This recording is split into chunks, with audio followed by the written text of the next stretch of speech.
8 বছর ধরে যে মানুষটাকে ভালোবাসি, 8 বছর আগে সেই মানুষটা বলেছিল তিনি আমাকেই বিয়ে করবেন। আজ রাতে সেই মানুষটার নাকি বিয়ে। কথাটা শুনতে আমার পুরো পৃথিবীটা যেন থমকে গেছে। ঘুম ভেঙেছিল, তবু চোখ বন্ধ করে শুয়েছিলাম। আচম্বিতভাবে কানে ফিসফিসে বলল, উনি এসেছে। শুনতেই লাফিয়ে উঠলাম আমি। সত্যি উনি এসেছেন। অপেক্ষার অবসান হচ্ছে তবে, কিন্তু নিমিষে এই খুশিটুকু টিকল না। তৎক্ষণাৎভাবে উল্লো কণ্ঠে বলল, জানো মিষ্টি, আজ অহর্নিশ ভাইয়ের বিয়ে।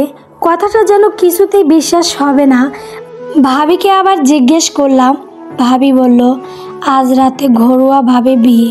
বিশ্বাস হলো না, তাই না পেরে ফ্রেশ হয়ে অহর্নিশের কাছে গেলাম। কিছুক্ষণ ধরে খোঁজাখুঁজির পর ওনাকে উঠানে পেলাম। দেখলাম ফোনে কারোর সাথে কথা বলছেন উনি। আমি মাথায় ওড়নাটা হিজাবের মতো টেনে নিলাম, তার সন্নিকটে গেলাম। উনি আমার দিকে দৃষ্টিতে দিল আর চোখে। কিছু সময় পর ফোনে শীতল কণ্ঠে বললেন, আমি তোকে একটু পরে ফোন করছি। মুখে প্রসন্নতা নিয়ে আমার পানে দৃষ্টি দিলেন। সন্নিকটে এসে বললেন, আরে টক ঝাল মিষ্টি, কেমন আছিস? অনেক বড় হয়ে গেছিস দেখি। সেই পিচ্ছি থাকতে তোকে দেখেছিলাম, মনের মাঝে উতাল পাতাল উঠেছে। একটু খারাপ লাগলো। উনি কবে থেকে আমায় তুই বলে সম্বোধন শুরু করলেন। মুখে হাসি আসছে না, তবু জোরপূর্বক ঠোঁট যুগল প্রসারিত করলাম। নিষ্প্রভ কণ্ঠে বললাম, আলহামদুলিল্লাহ ভালোই। আপনি? উনি সীমিত হাসলেন। এ হাসিতেই যেন আমার সর্বনাশ। প্রসন্ন কণ্ঠে বললেন, আল্লাহর রহমতে ভালোই আছি। আর যে ছেলের বিয়ে সে কি করে ভালো না থাকতে পারে বল? অপ্রিয়মান চেয়ে গেল অন্তরাত্মায়। কথাটা শুনতেই মনে হলো বক্ষপিঞ্জরে কেউ আঘাত করলো। আমি কিছুক্ষণ সময় নিয়ে পাংশুটে মুখে শান্ত স্বরে বললাম, আপনি সত্যি আজ বিয়ে করছেন?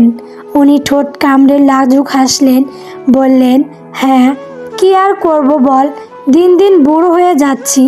ভাব বয়স কত হয়েছে, এভাবে সিঙ্গেল থাকলে কি আর মেয়ে পাবো বল? চুপ করে রইলাম। হৃদয় হলো বিচলন। দ্বীপখণ্ডিত মনে যে আকাঙ্ক্ষাটা ছিল সেটা শেষ হয়ে গেল। তুই কিসে পড়ছিস? নিজেকে ধাতস্থ করে কাঁপা কাঁপা কণ্ঠে বললাম, আমি 3rd ইয়ারে। তৎক্ষণাৎ উনি জিভ কামড়ে ধরলেন, তীক্ষ্ণ দৃষ্টিতে তাকালেন, অতঃপর মৃদু হেসে বললেন, ওহ, ভুলে গেছিলাম। আব্বুর কাছে শুনেছিলাম তুই সম্ভবত অ্যাডমিশনে গ্যাপ দিয়েছিলি। আমি মাথা নাড়িয়ে সম্মতি দিলাম। উনি উৎসুক দৃষ্টিতে তাকিয়ে আছেন। কিছু সময় গড়ালো, কারো মুখে কোনো কথা নেই। আমি মাথা নত করে আসি। তার দিকে তাকাতেই অবাধ্য দৃষ্টি সংঘর্ষণ হলো। এই বুঝি হলো প্রেম স্নিগ্ধের নিবাসন। দীর্ঘ সময়ে অন্তর্হিতের তৃষার্ত প্রণয়গুলো মিলিয়ে নিচ্ছে একের অপরের সাথে। প্রণয়ের স্নিগ্ধতা উপক্রম হচ্ছে। ভালোবাসা এমনই হয়। আকস্মাৎ উনি আমার নিকস্থ হয়ে বললেন, কি রে, সেন্টি খাচ্ছিস কেন? চুপচাপ স্বভাবে এখনও আছে তোর? তৎক্ষণাৎ নির্বাক হই। প্রত্যুত্তরের নৈশব্দ অবলম্বন করে রইলাম। উনি উদ্বিগ্ন হয়ে আমার প্রগাঢ় স্বরে বললেন, এই সেন্টি, কি হলো তোর? ক্ষীণ দৃষ্টিতে তাকিয়ে রইলাম। চোখ দুটো যেন নিজের তৃষ্ণা মিটিয়ে নিচ্ছে। কিঞ্চিত সময় পর মন কেটে অস্ফুট স্বরে বললাম, আপনার মনে আছে ছোটতে আপনি বলেছিলেন আপনি আমাকেই বিয়ে করবেন?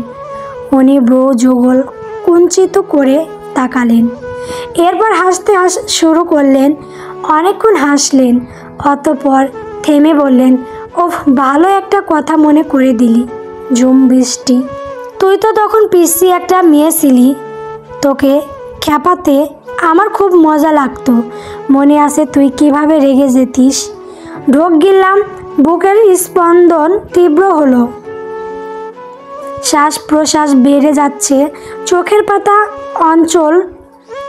তাহলে কি সে সময়টা সত্যি মজা করেছিলেন?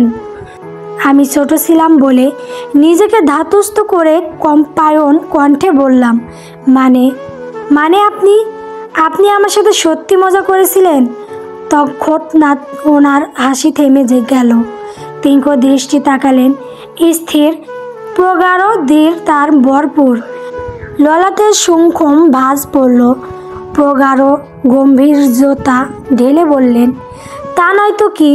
তখন তোর মতোই ওইটুকু মেয়েকে আমি এইসব সত্যি সত্যি বলবো নাকি? আর তার ছাড়াও তোর মধ্যে আমার কোনো ইন্টারেস্ট নেই রে। সে শক্ত কথাটা নিক্ষিপ্ত তীরের ন্যায় বুকে লাগলো আমার। চারিপাশে উন্মুক্ত, তবু শ্বাস নিতে প্রবল কষ্ট হচ্ছে, দম বন্ধ হয়ে আসছে, যেন বিষাক্ত অনিলে শ্বাস নিচ্ছি। উনি নির্বিকার ভঙ্গিতে কথা বলে ফোনটা আবারও হাতে নিলেন। চোখ সিক্ত হয়ে আসছে, অবাধ্য জল গড়িয়ে পড়বে। জোরপূর্বক হাসার প্রয়াস চালালো। তপ্ত শ্বাস ফেলে নীরস মুখে বললাম, ও আচ্ছা আচ্ছা, আমি যাই এখন। অহর্নিশ তাকাতে যাবে তার আগেই মুখ ফিরিয়ে নেয় আমি। নয়না হতে জল বহমান হলো। চট জলদি নিজের রুমে গেলাম। নিস্তব্ধ, বিজন্য, শূন্য, কেউ নেই। ভেতরে ঢুকে দরজাটা বন্ধ করে দিয়ে হাঁটু মুড়ে বসে পড়লাম ফ্লোরে। নিজেকে ক্রন্দন আর দমিয়ে রাখতে পারলাম না। অবাধ্য নীর গড়িয়ে পড়তে লাগলো বর্ষণের মতো। ছোট ছিলাম বলেই উনি আমার সাথে এসব নিয়ে মজা করলেন, কিন্তু বোকা আমি। এগুলো সত্যি ভেবে এতদিন অপেক্ষায় ছিলাম। অন্তঃকরণে তার প্রতি প্রণয়ের অনুভূতি জাগিয়েছি। নিশীথে আধারে তাকে নিয়ে কত স্বপ্ন দেখিয়েছি। আর সেই উনি অন্য কেউকে বিয়ে করবে, দোষটা কি তবে আমার ছিল? আমি উল্টো বুঝেছিলাম আগে তুমি বলে সম্বোধন করতো, আর এখন তুই। নাম ধরেও কখনো ডাকেনি, ডাকতে নিজের দেওয়ানা নামে। তবে কি সব মিথ্যা? রাগানোর জন্য ছোট ছিলাম বলে আমি সেই 8 বছর ধরে এইসবকে সত্যি ভেবে এত এত ভালোবেসেছি। আমার এক সমুদ্র ভালোবাসার নাম অহর্নিশ। হৃদয়ে একটু একটু করে ওনার প্রতি ভালো লাগা ভালোবাসা পরিণত হয়েছে দীর্ঘ বছরে। অপেক্ষার প্রহরের প্রখর কাতরতা, একাগ্রতা, যন্ত্রণা যে একটু একটু করে করে অবসন্ন করে দিচ্ছিল। কিছুক্ষণ পূর্বে ভেবেছিলাম হয়তো উনি আজও ঠিক 8 বছরের আগের মতোই করে বলবে, শোন মেয়ে, আমি তোমাকে ভালোবাসি। তুমি শুধু আমার, আর আমি তোমার, আর আমি তোমাকেই বিয়ে করব, বুঝেছো? কিন্তু আমার ভাবাবেগকে চূর্ণ বিচূর্ণ করে বললেন, আমার প্রতি কোনো ইন্টারেস্টই নেই। সে যে এত সুন্দর অভিনেতা সেই বিষয়ে অজ্ঞাত ছিলাম। দীর্ঘ সময় ধরে বছরে বছরে গড়া স্বপ্ন, প্রণয়াভূতি, ব্যাকুলতা সব নিমেষেই কাছের টুকরোর মতো ভেঙে গেল। কিভাবে ওনার বিয়ে নিজ চোখে দেখব সে কি একবারও ভাবল না? খুব কি ছিলাম? বয়সটা ছিল আবেগের, আর সেই আবেগে নিজেকে ঢেলে দিয়েছি, যার দরুন আজ প্রণয়ের দ্বীপ শিখার ভস্ম হয়ে যাচ্ছি। অপেক্ষার প্রহর সম্মতি ঘটিয়ে আসলো সে। তবে শুধু অপেক্ষা সম্মত নয়, আমার 8 বছরের গড়া আবেগ, ভালোবাসা, আকাঙ্ক্ষা, স্বপ্নগুলোকে সমাপ্ত, ধ্বংস করে দিল। আমি কি পারবো ওনার বিয়ে দেখতে? মিষ্টি, তুমি কি ভেতরে? দরজা লাগিয়েছো কেন?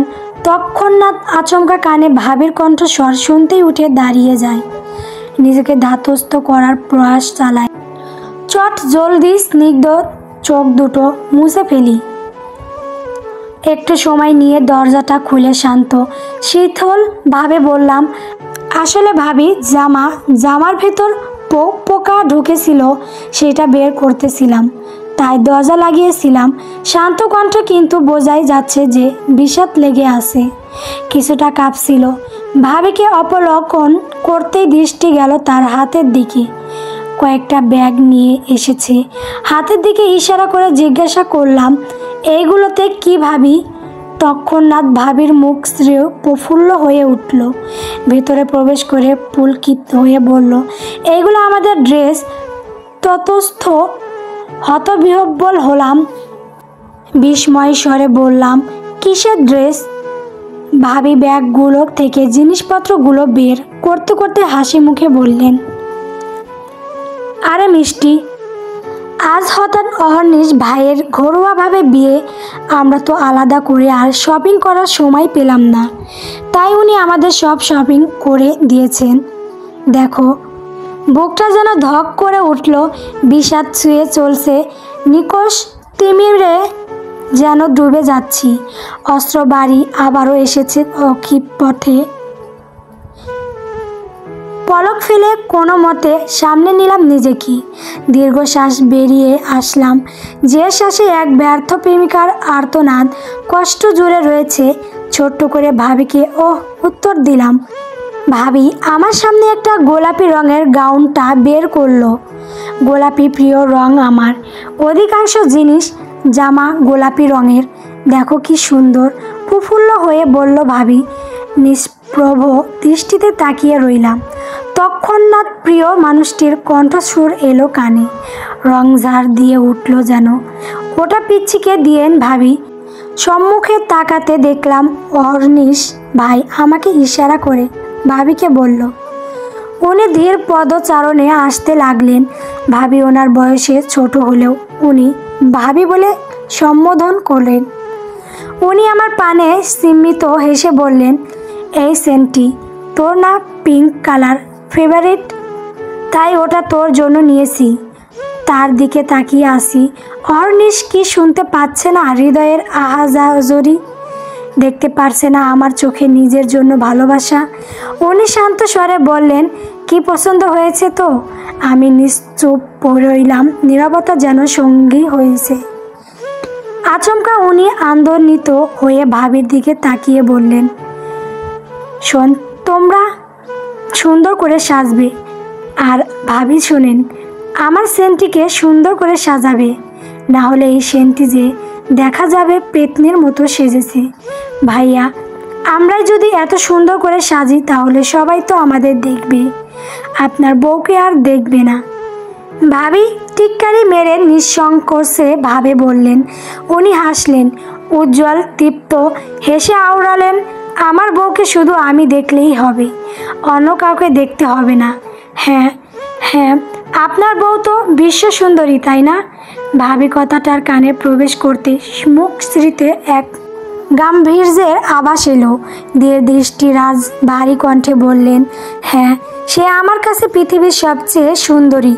তার অধরে কোনো ফুটে ওঠা হাসি দেখলে আমার হৃৎপিণ্ড কেঁপে ওঠে। পৃথিবীতে এর থেকে স্নিগ্ধ মনোরম সুন্দর দৃশ্য আমি দেখিনি। তার স্নিগ্ধ হাসিতে আমার হৃদয় হৃষ্ণতা ব্যাকুলতা অস্থির তার সৃষ্টি করে। যখন তার মায়াবী কাজল কালো রহরণী চোখগুলো স্নিগ্ধ রূপ ধারণ করে, তখন এই বাপাসে অজস্র ব্যথায় আমি দুগ্ধ হয়ে যাই। আমার হৃদয়াকাঙ্ক্ষী যদি পারতাম দূর নীলিমার ওই মেঘ হয়ে তার সব বিষাদ মুছে দিতাম। আমি বীরমূর নির্ভাগ, এত ভালোবাসা, এত আবেগ জমানো কথা, কিন্তু কথাগুলো যেন আমাকে বিষাক্ত সবলে নীল করে দিচ্ছিল। প্রেমানলে জ্বলতে দুগ্ধ হয়ে যাব। ছলছলে নয়নে প্রাণ রূঢ় হয়ে রইলাম। তো ভালোবাসা, বাহ, আর কিছুক্ষণের সবর ভাইয়া, আজকে থেকে পেয়েই তো যাবেন সারা জীবনের জন্য আপনার তাকে। অহর্নিশ হেসে অধৈর্য ভঙ্গিতে বললেন, আর কতক্ষণ?